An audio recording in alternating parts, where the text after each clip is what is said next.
வணக்கம். சாராவின் சமையலுக்கு உங்களை அன்புடன் வரவேற்கிறேன்.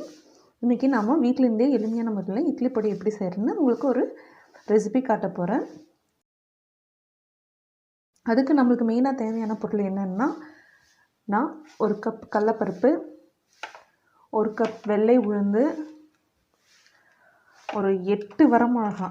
காரம் கம்மியாகவே போடுங்க. எங்களது இந்த மிளகா ரொம்ப காரம், அதனால் நான் 8 எடுத்திருக்கேன். கொஞ்சம் ஜீரகம், குருமிளகு, லைட்டாக ஜீரண சக்திக்காண்டி பெருங்காயத்தூள், கருவேப்பிலை கொஞ்சம் எடுத்திருக்கேன், உப்பு, சால்ட்டு லாஸ்ட்டாக ஆட் பண்ணால் போதும். இப்போ எப்படி இதை செய்கிறதுன்னு உங்களுக்கு நான் காட்ட போகிறேன். ஹீட் ஆயிடுச்சு. இப்போ இது நம்ம எல்லாமே ட்ரையாக தான் இப்போ வறுத்து எடுக்க போகிறோம். ஆயில் ஆட் பண்ண போகிறதில்ல. ஃபஸ்ட்டு நான் கடலைப்பருப்பு விட்டு வறுக்க போகிறேன்.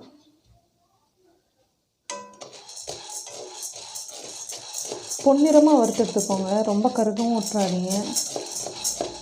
பாருங்கள், இப்போ நான் பொன்னிறமாகிற வரைக்கும் நான் நல்லா வறுத்து எடுத்துட்டேன். இது வறுக்கிறப்போ ஸ்லிம்லேயே வச்சு நீங்கள் வறுத்து எடுத்துக்கோங்க.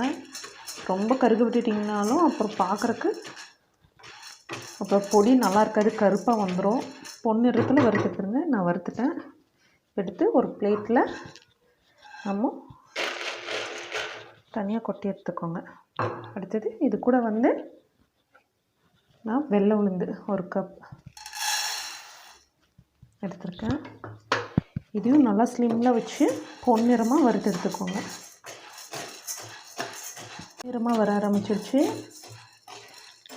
இந்த ஸ்டேஜ் வரவும் நம்ம எடுத்து ஒரு பிளேட்டில் எடுத்து கொட்டிடலாம்.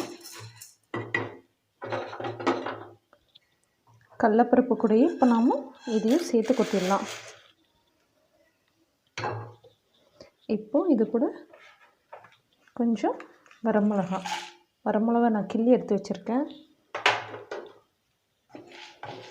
இதையும் நல்லா வறுத்து எடுத்துக்கோங்க. இது கூட 2 சொட்டு ஆயில் விட்டுக்கோங்க. ஏன்னா நல்லா வணக்கிறதுக்கு.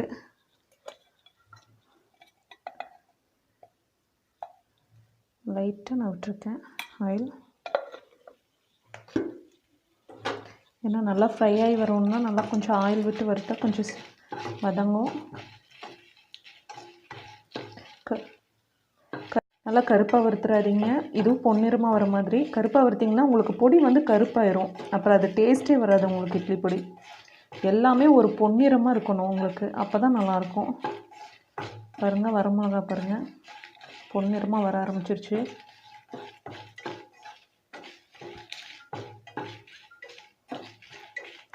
இப்போ இதை எடுத்து ரெடி ஆயிடுச்சு. இப்போ எடுத்து இது கூட கொட்டிடுங்க. ஏற்கனவே வறுத்து வச்சது கூட. இது கூட கருவேப்பிலை. அடுத்தது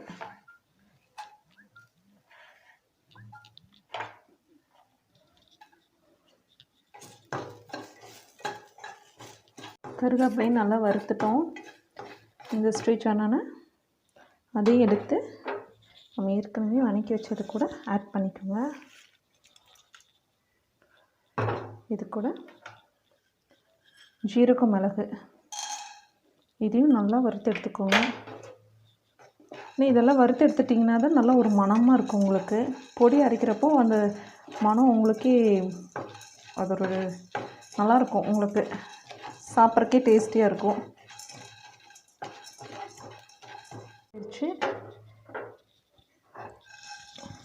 இதையும் இது கூட ஆட் பண்ணிடுங்க. நல்லா ஏற்கனவே வறுத்து எடுத்து வச்சுருக்கோமே அது கூட. நான் லாஸ்ட்டாக பெருங்காயத்தூள் கொஞ்சமாக எடுத்து வச்சுருக்கேன், அதையும் உள்ளே போட்டுட்டேன். உப்பு நீங்கள் அரைக்கிறப்பவே உப்பு ஆட் பண்ணிக்கோங்க. போதும், 1/4 டீஸ்பூன் போட்டிங்கன்னாவே போதும் உங்களுக்கு உப்பு. இது எல்லாம் நல்லா கலந்து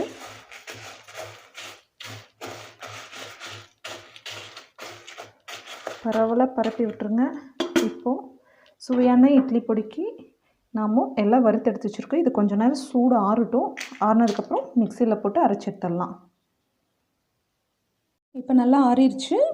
இப்போ நம்ம இதை மிக்சியில் போட்டு நல்லா ரொம்ப நைஸாக அரைச்சிடாதீங்க. பரப்பரன்னு லைட்டாக நைஸாகிற ரேஞ்சுக்கு அரைச்சா போதும், ரொம்ப நைஸாக அரைச்சிடாதீங்க. இப்போ நம்ம அரைச்சி எடுத்து வச்சிட்டோம். பாருங்கள் எந்த அளவுக்கு அரைச்சிருக்கேன்னு. ரொம்ப நைஸாக இல்லாமல் ரொம்ப திப்பி திப்பியாக இல்லாமல் நான் முக்கால் வாக்காட்டில் அரைச்சி எடுத்துருக்கேன். இப்போ சுவையான இட்லி பொடி ரெடி. இது கூட வந்து தேங்காய், நல்லெண்ணெய், கல்லெண்ணெய் வச்சு நீங்கள் சாப்பிட்லாம். இதுக்கு வந்து இட்லி, தோசைக்கு வச்சு சாப்பிட்டா நல்லா சுவையாக டேஸ்ட்டாக இருக்கும்.